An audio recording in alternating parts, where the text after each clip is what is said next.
Hello friend, तो कैसे हो आप सभी। स्वागत करते हैं आप सभी का युवा जी क्विज में। तो फ्रेंड, बिहार पुलिस कांस्टेबल के लिए आज जो कि लूसेंट का 100 मोस्ट इंपॉर्टेंट क्वेश्चन लेके आए हुए हैं, जो कि लूसेंट का निचोड़ है। आज की इस वीडियो को आप सभी कंप्लीट जरूर कवर कर लीजिएगा, क्योंकि मोस्ट इंपॉर्टेंट क्वेश्चन है आपके एग्जाम्स के लिए। तो चलिए शुरू करते हैं। जो चैनल पर नए हैं, चैनल को सब्सक्राइब करने के बाद घंटी को प्रेस कर लीजिएगा, ताकि बिहार पुलिस कांस्टेबल से संबंधित जो भी वीडियो आए उसका नोटिफिकेशन सबसे पहले मिल सके। फिर वीडियो को लाइक करके आप सभी शेयर जरूर कर दीजिएगा। बिहार पुलिस कांस्टेबल का कंप्लीट आपको तैयारी करवाया जा रहा है, और इससे पहले आपको बहुत सारा प्रैक्टिस सेट भी दिया गया है। तो अगर नहीं कवर किए प्रैक्टिस सेट को तो जरूर कवर कर लीजिएगा, क्योंकि जल्द ही इसका वैकेंसी आना है। तैयारी में आप सभी जुड़े रहिए, क्योंकि जब तक प्रॉपर तैयारी नहीं कीजिएगा तब तक आपका बेस नहीं बनेगा और आप एग्जाम में अच्छा प्रदर्शन नहीं कर पाइएगा। तो तैयारी आप सभी जोर शोर से कीजिए। तो चलिए शुरू करते हैं। फर्स्ट क्वेश्चन आपके स्क्रीन पे, विश्व विरासत स्थलों की संख्या सबसे अधिक किस देश में है फ्रेंड? बी राइट आंसर है इटली देश में। देखिए, इटली देश में विश्व विरासत स्थलों की संख्या सबसे अधिक है। देखिए, इसी वीडियो में सारा प्रश्न को याद करना है, दोहरा के नहीं देखना है वीडियो, क्योंकि आपके पास समय कम है। मेरा ये कोशिश रहेगा कि इसी वीडियो में सारा प्रश्न आपको याद करवा दिया जाए। तो याद रखेंगे आप सभी, किस देश में है? इटली देश में। विश्व विरासत स्थलों की संख्या सबसे अधिक जो फ्रेंड वो किस देश में? इटली देश में। क्वेश्चन क्लियर है, ध्यान में रखिएगा आप सभी। अगला क्वेश्चन देखिए, निम्नलिखित में से कौन सा स्थान हेमिस मठ के सबसे नजदीक है? ए राइट आंसर है ले। ले जो फ्रेंड ये हेमिस मठ के सबसे नजदीक है, याद रखेंगे आप सभी। किसके नजदीक है? हेमिस मठ के सबसे नजदीक है ले। अगला क्वेश्चन है, बिशन सिंह बेदी किसके एक महान भारतीय खिलाड़ी हैं? ए राइट आंसर है क्रिकेट के हैं। बिशन सिंह बेदी जो फ्रेंड ये क्रिकेट के एक महान भारतीय खिलाड़ी हैं, याद रखेंगे आप सभी। किसके खिलाड़ी हैं? क्रिकेट के खिलाड़ी हैं, याद रखेंगे। अगला क्वेश्चन कर लेते हैं, विश्व प्रसिद्ध हैरी पॉटर श्रृंखला के लेखक कौन है? देखिए, बुक से संबंधित एक वीडियो आने वाले हैं, कल तक आपको ये वीडियो मिल जाएगा। तो आप सभी जरूर उस वीडियो को कवर कर लीजिएगा, क्योंकि छोटा छोटा सा टॉपिक कवर करवाएंगे जो एग्जाम्स में पूछे जाते हैं। जैसे बुक एंड ऑथर से प्रश्न करवाने वाले आपको एक वीडियो देने वाले हैं, लोक नृत्य से संबंधित एक वीडियो देने वाले आप सभी को, जो एग्जाम्स के लिए इंपॉर्टेंट है वही चीज कवर करेंगे। अदर कुछ भी कवर नहीं करना है। जैसे वन्यजीव अभ्यारण्य से प्रश्न पूछे जाते हैं, आपका जो कि राष्ट्रीय उद्यान से प्रश्न पूछे जाते हैं, तो ये सभी का एक एक वीडियो कवर करवाएंगे आप सभी को, जो एग्जाम्स के लिए इंपॉर्टेंट है, जो प्रश्न पूछे जाते हैं। बी राइट आंसर है जेके रोलिंग। फ्रेंड, जेके रोलिंग जो है ये हैरी पॉटर श्रृंखला के लेखक है, याद रखेंगे आप सभी। कौन है? जेके रोलिंग है लेखक, याद रखेंगे आप सभी। अगला क्वेश्चन कर लेते हैं, स्वतंत्र भारत का पहला केंद्रीय बजट निम्नलिखित में से प्रस्तुत किया गया था?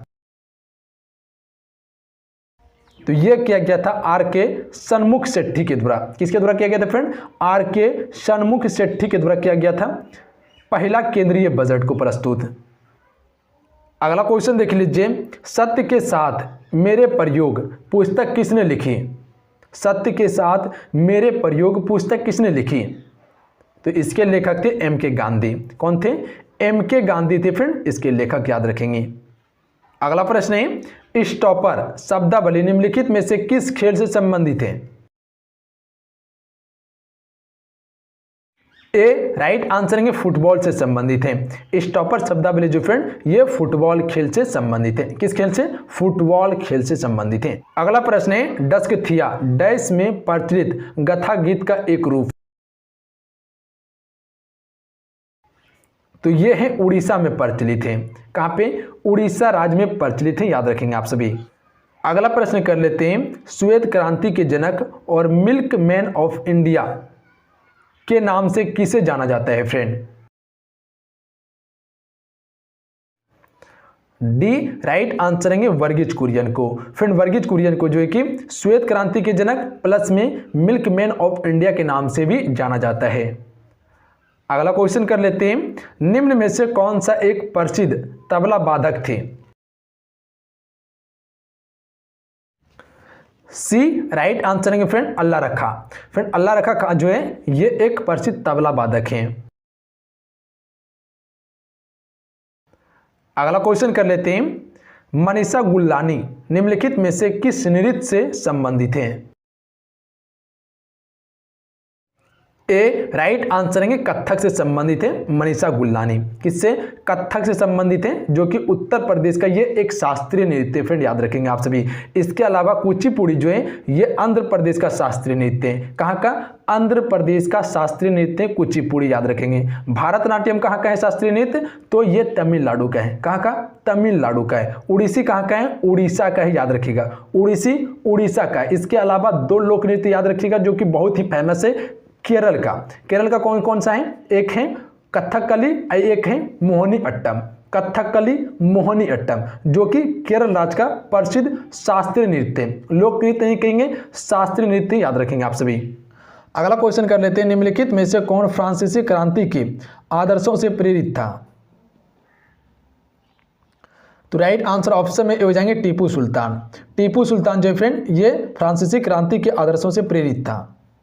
आइए अगला क्वेश्चन देखिए, क्वेश्चन नंबर 13, काकतीय राजवंश ने निम्नलिखित में से किसका निर्माण किया था? राइट आंसर ऑप्शन में भी जाएंगे गोलकुंडा का किला का निर्माण किया था काकतीय वंश के राजाओं ने।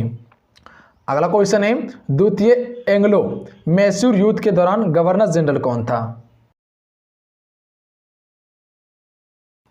ए राइट आंसर है वॉरेन हेस्टिंग। वॉरेन हेस्टिंग जो फ्रेंड ये द्वितीय एंग्लो मैसूर युद्ध के समय गवर्नर जनरल था। ए राइट आंसर रहेंगे। अगला क्वेश्चन कर लेते हैं। अगला क्वेश्चन ये बन रहे हैं, 14वीं शताब्दी में मोरक्को के यात्री इब्न बतूता ने किसके शासनकाल में भारत का दौरा किया था? तो आप सभी को बताओगे इब्न बतूता जो आए हुए थे भारत, ये मोहम्मद बिन तुगलक के समय में आए हुए थे, यानी ऑप्शन में सी राइट आंसर रहेंगे। क्वेश्चन क्लियर है, ध्यान में रखिएगा आप सभी। आइए अगला क्वेश्चन देखिए, कौन सा युद्ध अंग्रेजों द्वारा जीता गया और पांडिचेरी की संधि के साथ संपन्न हुआ था? तो राइट आंसर ऑप्शन में सी हो जाएंगे दूसरा कर्नाटक युद्ध। ऑप्शन में सी राइट आंसर हो जाएंगे। फिर क्वेश्चन का लेवल से पता चलेगा क्वेश्चन किस हिसाब से सेट किया गया आज की सेट में। इसी प्रकार से आपको अभी हिस्ट्री का और क्वेश्चन करवाने वाले हैं, उसके बाद आपको इकोनॉमिक्स का क्वेश्चन करवाने वाले हैं। तो डेली आप सभी को क्लास दिया जाएगा। आप सभी मेरे साथ में जुड़ करके इस समय को प्रॉपर आप सभी एक अच्छे जगह लगाइए जहाँ से आप कुछ सीख सकें। अगला क्वेश्चन देखिए, निम्नलिखित में से किस शहर ने राजा रंजीत सिंह की राजधानी के रूप में कार्य किया? तो ए राइट आंसर रहेंगे लाहौर ने। लाहौर में जो फ्रेंड वो राजा रंजीत सिंह की राजधानी थी। अगला क्वेश्चन देखिए, निम्नलिखित में से किसने आत्मीय सभा की स्थापना की? तो जो भी ऑप्शन में बी को टिक कर रहे हैं बिल्कुल राइट आंसर हो जाएंगे राजा राम मोहन राय ने। फ्रेंड राजा राम मोहन राय ने आत्मीय सभा की स्थापना की थी। अगला क्वेश्चन देखिए क्या बन रहे हैं, किस स्थान पर ब्रिटिश ईस्ट इंडिया कंपनी ने अपना पहला अस्थायी कारखाना स्थापित किया था? तो राइट आंसर ऑप्शन में भी जाएंगे सूरत में। फ्रेंड सूरत में ब्रिटिश ईस्ट इंडिया कंपनी ने पहला अपना अस्थायी कारखाना स्थापित किया था। अगला क्वेश्चन कर लेते हैं, एंग्लो वैदिक कॉलेज की स्थापना किसने की थी? फ्रेंड राइट आंसर ऑप्शन में भी जाएंगे लाला हंसराज ने। फिर लाला हंसराज ने एंग्लो वैदिक कॉलेज की स्थापना की थी। ऑप्शन में बी करेक्ट आंसर रहेंगे। अगला क्वेश्चन कर लेते हैं, किसने कांग्रेस को सूक्ष्म अल्पसंख्यक के रूप में निरूपित किया? तो राइट आंसर ऑप्शन में भी जाएंगे लॉर्ड डफरिन ने किया था। क्वेश्चन क्लियर है, याद रखेंगे आप सभी लॉर्ड डफरिन ने। अगला क्वेश्चन देखिए, निम्नलिखित में से किस शासक ने जित्तल नामक तांबे के सिक्के जारी किए? तो इसका राइट आंसर ऑप्शन में से जाएंगे फ्रेंड इल्तुतमिश ने। इल्तुतमिश ने जित्तल नामक तांबे के सिक्के को जारी किया था।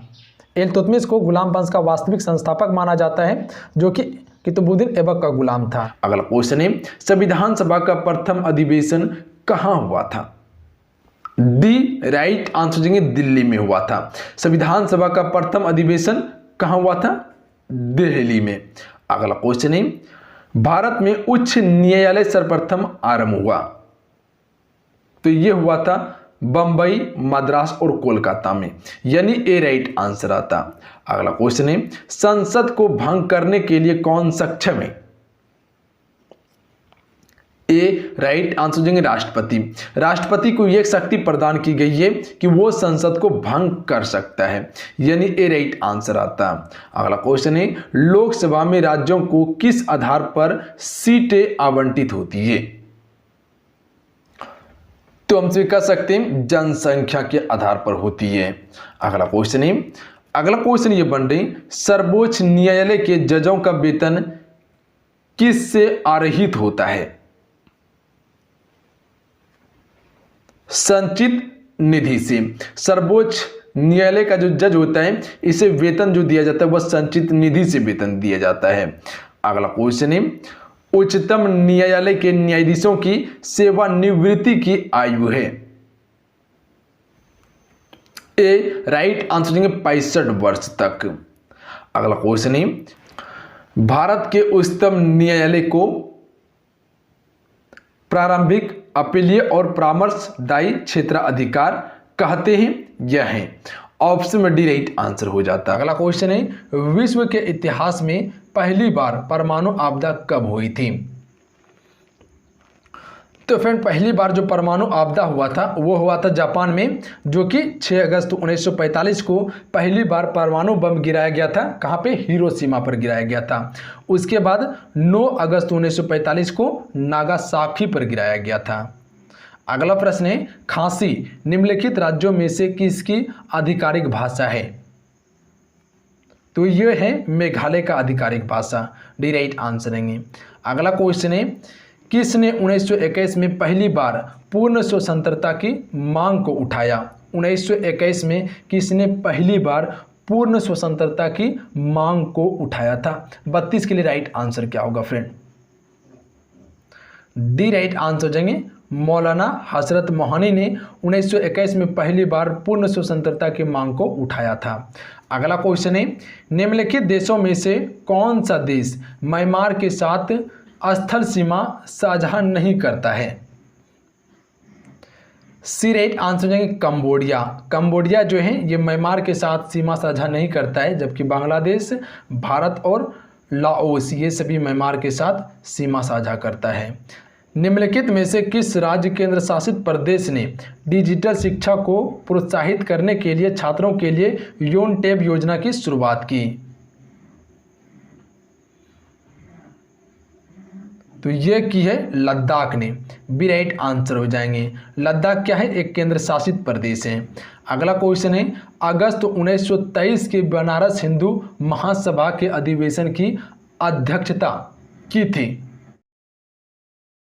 डी राइट आंसर हो जाएंगे पंडित मदन मोहन मालवीय ने बनारस हिंदू महासभा के अधिवेशन की अध्यक्षता की थी 1923 में। डी राइट आंसर है। अगला क्वेश्चन है, 9वीं पंचवर्षीय योजना की अवधि थी फ्रेंड, बताओगे आप सभी। क्वेश्चन नंबर 36 के लिए।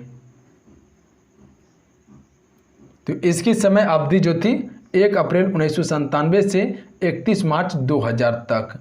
अगला क्वेश्चन है, कलमकारी पेंटिंग से क्या तात्पर्य है? ए राइट आंसर हो जाएंगे दक्षिण भारत में हाथ से पेंट किया गया एक सूती वस्त्र है। अगला क्वेश्चन है, निम्न में से कौन सा मानव विकास सूचकांक में शामिल नहीं है? मानव विकास सूचकांक में जो शामिल नहीं है, सामाजिक असमानता शामिल नहीं है, जबकि शामिल क्या है? जीवन प्रत्याशा, वास्तविक प्रति व्यक्ति आय, प्रौढ़ साक्षरता। अगला क्वेश्चन है, अल-अक्सा मस्जिद हाल ही में चर्चा में रही, यह निम्नलिखित में से किस स्थान पर स्थित है? सी राइट आंसर हो जाएंगे यरूशलेम में है। कहाँ पे? यरूशलेम में है, याद रखिएगा आप सभी। अगला क्वेश्चन है, सन 1959 के कृत्रिम रूप से DNA संश्लेषण करने हेतु पुरस्कार किसको मिला था फ्रेंड? चलिए क्वेश्चन नंबर 40 के लिए आप सभी राइट आंसर बताइएगा। इस क्वेश्चन के राइट आंसर क्या हो जाएंगे? तो ये किसे मिला था? कॉर्नवर्ग को मिला था, ए राइट आंसर है।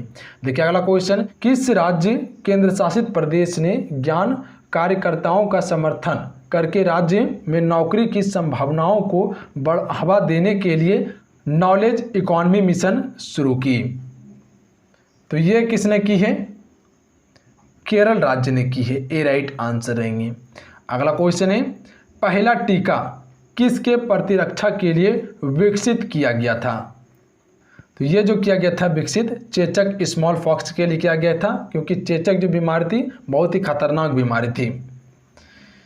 तो सबसे पहला टीकाकरण दिया गया था चेचक के रोग में। अगला क्वेश्चन है, भारत का आर्थिक सर्वेक्षण प्रति वर्ष किसके द्वारा प्रकाशित किया जाता है?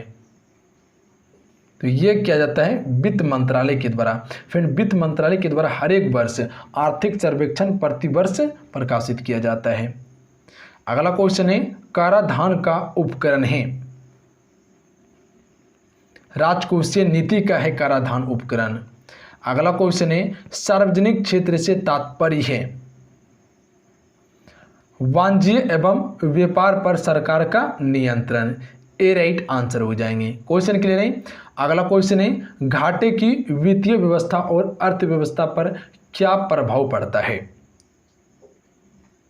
मुद्रा आपूर्ति में बढ़ोतरी। घाटे की वित्तीय व्यवस्था और अर्थव्यवस्था पर जो प्रभाव पड़ता है वह मुद्रा आपूर्ति में बढ़ोतरी। सी राइट आंसर रहेंगे। देखिए अगला क्वेश्चन निम्नलिखित में से किस फिल्म ने 67वें राष्ट्रीय फिल्म पुरस्कार 2021 में पर्यावरण संरक्षण पर सर्वश्रेष्ठ फिल्म का पुरस्कार जीता है? तो ए राइट आंसर हो जाएंगे वाटर व्यू रियल ने सर्वश्रेष्ठ फिल्म पुरस्कार जीता है। अगला क्वेश्चन है सार्वजनिक क्षेत्र के उद्योग में अनिवेश का दौरा कब से प्रारंभ हुआ? 1991 से 92 में हुआ था प्रारंभ।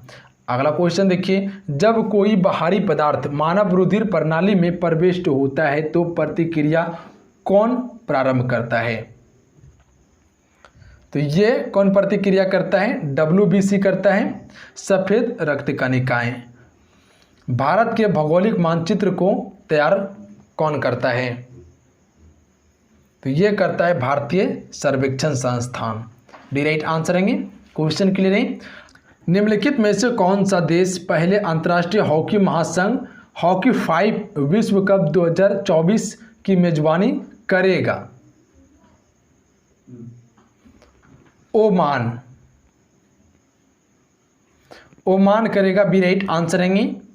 अगला क्वेश्चन है सौर ऊर्जा का सबसे बड़ा यौगिकीकरण इनमें से कौन करता है?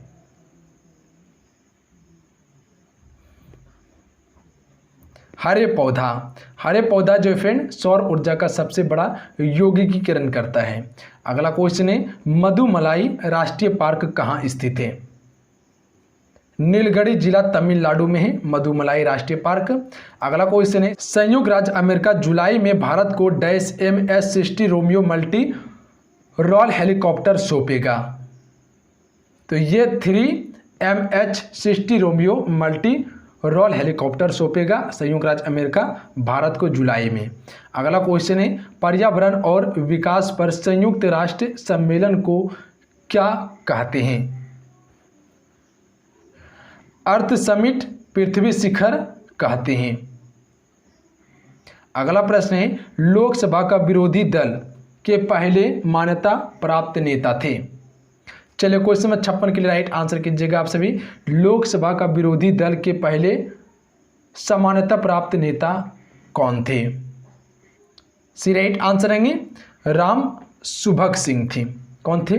राम सुभग सिंह। सी राइट आंसर रहेंगे। अगला क्वेश्चन है भगवान बुद्ध द्वारा गृह त्याग की घटना को क्या कहा गया?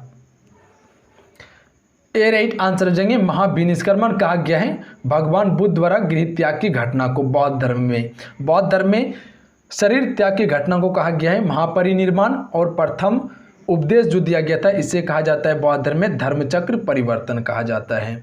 अगला क्वेश्चन है कोकराझाड़ जिले में डैश असम का 6ठा राष्ट्रीय उद्यान बन गया है? तो ये 6ठा राष्ट्रीय उद्यान कौन सा बना है? कोकराझाड़ जिले में। सी राइट आंसर हो जाएंगे रायमोना बना है। अगला क्वेश्चन है भारत तथा चीन के बीच सीमा बनाने वाली रेखा है? मैकमोहन रेखा। अगला क्वेश्चन है ड्रेन का सिद्धांत किसने प्रतिपादित किया? द थ्योरी ऑफ ड्रेन किसने प्रतिपादित किया था? दादा भाई नौरोजी ने किया। अगला क्वेश्चन है निम्नलिखित में से किस अंतर्राष्ट्रीय हवाई अड्डे ने वित्त वर्ष 2020 से 21 में नेट एनर्जी न्यूट्रल स्टेटस प्राप्त किया? तो ये क्या है? केम्पेगौड़ा अंतर्राष्ट्रीय हवाई अड्डा ने। ऑप्शन में ए राइट आंसर है, याद रखिएगा। अगला क्वेश्चन है 8वीं पंचवर्षीय योजना का नवीन प्रारूप किसके निर्देशन में तैयार किया गया था? चलिए क्वेश्चन नंबर 62 के लिए आपसे राइट आंसर कीजिएगा। 8वीं पंचवर्षीय योजना का नवीन प्रारूप किसके निर्देशन में तैयार किया गया? प्रणब मुखर्जी के निर्देशन में तैयार किया गया था, याद रखिएगा, बी राइट आंसर रहेंगे। अगला क्वेश्चन कर लेते हैं। भारत कितने वर्षों के बाद 7वीं बार सुरक्षा परिषद का अस्थायी सदस्य चुना गया है? बी राइट आंसर हो जाएंगे 19 वर्ष के बाद। अगला क्वेश्चन है, किस पंचवर्षीय योजना अवधि के दौरान सरकार ने वह कृषि नीति बनाई जिसने हरित क्रांति को जन्म दिया था? तो यह पंचवर्षीय योजना का नाम है तृतीय पंचवर्षीय योजना।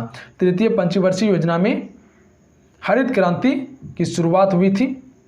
अगला क्वेश्चन है, हरित क्रांति के दौरान भारत में चावल का उत्पादन है।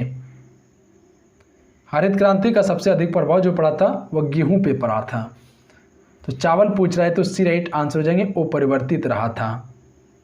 सबसे अधिक हरित क्रांति का जो प्रभाव पड़ा था अनाज पे पड़ा था, जैसे गेहूं, चावल, मक्का, ये सभी पे पड़ा था। अगला क्वेश्चन है, भारत में हरित क्रांति के जनक कौन थे? तो इसके जनक थे MS स्वामीनाथन। अगला क्वेश्चन है, मोड से निम्नलिखित में से किस भारतीय राज्य का पारंपरिक नृत्य है? तो ये है नागालैंड का, ए राइट आंसर रहेंगे। अगला क्वेश्चन देखिए, भारतीय विदेशी व्यापार संस्थान कहाँ स्थित है फ्रेंड? चलिए क्वेश्चन में 68 के लिए राइट आंसर बताइएगा आप सभी। ये कहाँ पे है? नई दिल्ली में, ए राइट आंसर रहेंगे। क्वेश्चन के लिए अगला क्वेश्चन देखिए, जनसंख्यायिक लाभांश क्या है? चलिए इस क्वेश्चन का राइट आंसर बताइएगा। जनसंख्यायिक लाभांश जो है ये क्या है? जनसंख्या के 16 से 64 वर्ष आयु वर्ग में वृद्धि, सी राइट आंसर रहेंगे। अगला क्वेश्चन है, भारत में गरीबी हटाओ का नारा किस पंचवर्षीय योजना के अंतर्गत दिया गया था? चलिए क्वेश्चन में 70 के लिए राइट आंसर कीजिएगा। किस पंचवर्षीय योजना के तहत दिया गया था गरीबी हटाओ का नारा? तो हमसे कह सकते हैं 5वीं पंचवर्षीय योजना में दिया गया था, जो कि ये महज 4 वर्ष का ही पंचवर्षीय योजना था। हर पंचवर्षीय योजना 5 वर्ष का होता है, पर 5वीं पंचवर्षीय योजना 4 वर्ष का ही था, याद रखिएगा। अगला क्वेश्चन है, राज्य में मैग्नीज अयस्क का सबसे अधिक उत्पादन और सबसे बड़ा भंडार है? उड़ीसा में है। अगला क्वेश्चन देखिए, निम्नलिखित राज्यों में से भारत में उच्चतम वृद्धि दर किस योजना में रही? तो ये रही है 11वीं पंचवर्षीय योजना में। अगला क्वेश्चन है, जिन देशों में पॉलिश किए गए चावल उनके भोजन में मुख्य अनाज हैं, लोग डैश से पीड़ित हैं? पॉलिश किए हुए चावल जो उपयोग कर रहे हैं वो किस से पीड़ित हैं? तो हमसे कह सकते हैं बेरी रोग से पीड़ित हैं, जो कि विटामिन B1 की कमी से बेरी रोग होता है। अगला क्वेश्चन है, किसी राज्य के मंत्री व्यक्तिगत रूप से किसके प्रति उत्तरदायित्व होते हैं? राज्यपाल के प्रति उत्तरदायित्व होते हैं किसी भी राज्य के मंत्री। अगला क्वेश्चन है, निम्न कथनों में से कौन सा कथन गलत है? चलिए बताइएगा आप सभी, निम्न कथनों में से कौन सा कथन जो है गलत है? तो हमसे कह सकते हैं राज्य लोक सेवा आयोग के अध्यक्ष या सदस्यों के वेतन भत्ता राज्य संचित निधि से दिया जाता है, जबकि पेंशन भारत से संचित निधि से दिया जाता है, ये गलत है, याद रखिएगा आप सभी। सत्य क्या है? राज्य लोक सेवा आयोग के सदस्य एवं अध्यक्ष की नियुक्ति राज्यपाल के द्वारा की जाती है, बिल्कुल सत्य है। राज्य लोक सेवा आयोग के अध्यक्ष या सदस्य कार्यकाल के बाद पुनः नियुक्त नहीं किया जा सकता है, बिल्कुल सत्य है। राज्य लोक सेवा आयोग के सदस्य एवं अध्यक्ष को उसके पद से हटाने की शक्ति राज्यपाल के पास है, ये भी बिल्कुल सत्य है। सत्य नहीं है ऑप्शन नंबर सी। अगला क्वेश्चन है, वित्त आयोग के संबंध में निम्न कथनों पर विचार कीजिए। वित्त आयोग के संबंध में निम्न कथनों पर विचार कीजिए। 3 कथन दिए हुए, चलिए बताइएगा इस क्वेश्चन का राइट आंसर क्या होंगे। कथन देखिए क्या दिए हुए, वित्त आयोग में एक अध्यक्ष पद एवं 2 सदस्य होते हैं। कथन 2 है, इनका कार्यकाल राष्ट्रपति के आदेश के तहत तय होता है। तीसरा कथन है, इनकी पुनः नियुक्ति नहीं की जा सकती है। उपयुक्त में से कौन सा कथन गलत है? चलिए बताएंगे उपयुक्त में से कौन सा कथन जो है गलत है। तो बी राइट आंसर हो जाएंगे केवल 2 और 3 जो कथन है वो गलत हैं। वित्त आयोग में एक अध्यक्ष पद एवं 2 सदस्य होते हैं, ये गलत है। इनकी पुनः नियुक्ति नहीं हो सकती है, ये भी गलत है। सत्य क्या है, इनका कार्यकाल राष्ट्रपति के आदेश के तहत तय होता है, ये सत्य है। अगला प्रश्न देखिए, अगला प्रश्न ये बन रहे हैं, किस संविधान संशोधन द्वारा यह निर्धारित किया गया कि अनुच्छेद 20 और 21 के द्वारा परिदत्त मूल अधिकारों को राष्ट्रीय आपातकाल में निलंबित नहीं किया जा सकता है? तो यह किया गया था 44वें संविधान संशोधन में। सी राइट आंसर रहेंगे। अगला क्वेश्चन है, निम्न में से सुमेलित नहीं है। सूची 1 सूची 2 दिए हुए, चलिए बताएंगे कौन सा सुमेलित नहीं है। सुमेलित नहीं है ऑप्शन नंबर डी, राइबोफ्लेविन बेरी रोग से संबंधित है, ये गलत है। अगला क्वेश्चन है, ट्रिपल वैक्सीन डीपीटी में कौन सा एक नहीं होता है? तो नहीं होता है, पीलिया में नहीं होता है डीपीटी का उपयोग, जबकि डिप्थेरिया, पंटूसिस और टेटनस में किया जाता है। अगला क्वेश्चन है, अल्फा कण इनका द्रव्यमान हीलियम के अणु के बराबर होता है, इसके आवेश बराबर होते हैं, 2 प्रोटॉन के बराबर होते हैं। अगला क्वेश्चन है, न्यूटन के किस गति नियम से बल का व्यंजन प्राप्त होता है? फैन। चलिए क्वेश्चन नंबर 82 के लिए राइट आंसर बताइएगा। तो ये होता है न्यूटन के द्वितीय गति के नियम से बल का व्यंजन प्राप्त। अगला क्वेश्चन है, सिलिकॉन, जर्मेनियम, कार्बन आदि पदार्थों की प्रतिरोधकता ताप बढ़ाने पर क्या होती है? बढ़ती है। क्या होती है? बढ़ती है। अगला क्वेश्चन है, विद्युत धारा का चुंबकीय प्रभाव की खोज किसने की?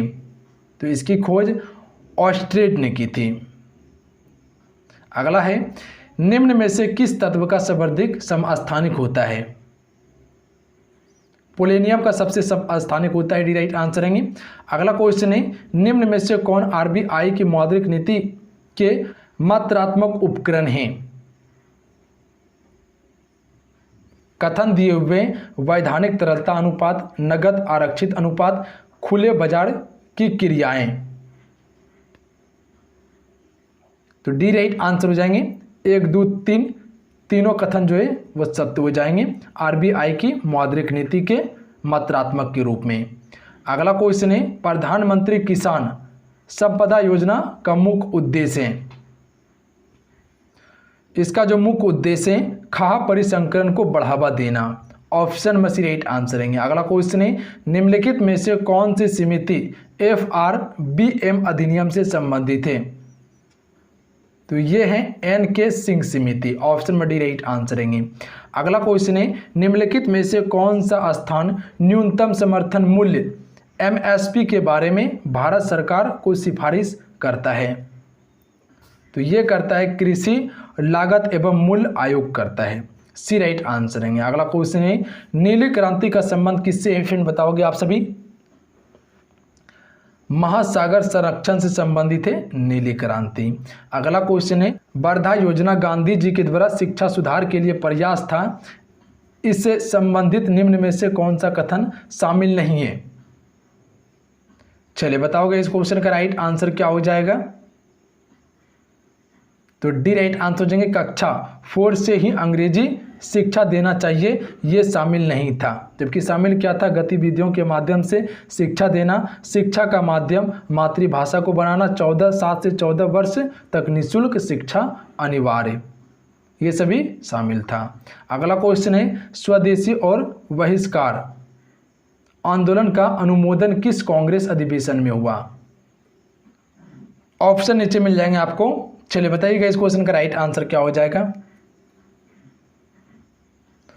सी राइट आंसर हो जाएंगे 1905 बनारस अधिवेशन में। अगला क्वेश्चन है, कांग्रेस की कार्य समिति में भारत विभाजन का प्रस्ताव कब पारित किया गया? तो यह पारित किया गया था 14 जून 1947 को, याद रखिएगा। कब किया गया? 14 जून 1947 को। अगला क्वेश्चन है, संविधान सभा की प्रथम बैठक का आयोजन किस गवर्नर जनरल के द्वारा किया गया था? फ्रेंड लॉर्ड वेवेल के द्वारा किया गया था पहली बार। अगला क्वेश्चन है, मंगल पांडे ने प्रथम भारतीय स्वतंत्रता संग्राम की शुरुआत की, इसके उपरांत ब्रिटिश सरकार द्वारा उन्हें कब फांसी दी गई थी? 8 अप्रैल 1857 को फांसी दी गई थी मंगल पांडे को। अगला क्वेश्चन है, वहाबी आंदोलन का मुख्य क्षेत्र नहीं रहा। असम जो है वहाबी आंदोलन का मुख्य क्षेत्र नहीं था, जबकि बंगाल संयुक्त प्रांत था। अगला क्वेश्चन है, पुस्तक इकोनॉमी सिचुएशन इन इंडिया के लेखक कौन थे? इसके लेखक हैं जेबी जोशी, ये राइट आंसर है। अगला क्वेश्चन है, प्रथम गोलमेज सम्मेलन की अध्यक्षता किस ब्रिटिश प्रधानमंत्री के द्वारा की गई? ऑप्शन आपको नीचे देखने के लिए मिल जाएंगे। तो यह की गई थी रैमजे मैकडोनाल्ड के द्वारा, डी राइट आंसर है। अगला क्वेश्चन है, कांग्रेस अधिवेशन 1887 की अध्यक्षता प्रथम मुस्लिम अध्यक्ष के द्वारा की गई, वे कौन थे?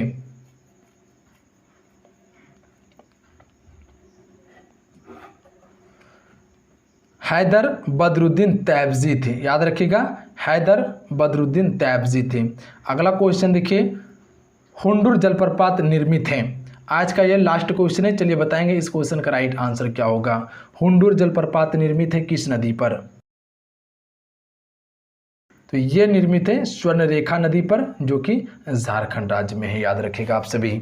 तो चलिए आज कितना ही, आज की सेशन में हम सभी कुल 100 क्वेश्चन कवर किए समान ज्ञान का, जो आपके एग्जाम्स के लिए इम्पॉर्टेंट है। अगर आपको एक बार में ये प्रश्न समझ में नहीं आया हो तो आप इस वीडियो को दोहरा के देख लीजिएगा, पर क्वेश्चन को याद करने का कोशिश कीजिएगा। तो चलिए, जो चैनल पर नए हैं चैनल को सब्सक्राइब करने के बाद घंटी को प्रेस कर लीजिएगा और नोटिफिकेशन ऑन कर लीजिएगा, ताकि जब भी क्लास हो नोटिफिकेशन आपसे ऊपर प्राप्त हो सके। तो चलिए मिलते हैं, जय हिंद, वंदे मातरम। ध्यान रखिएगा, पढ़ाई करते रहिएगा। जय हिंद।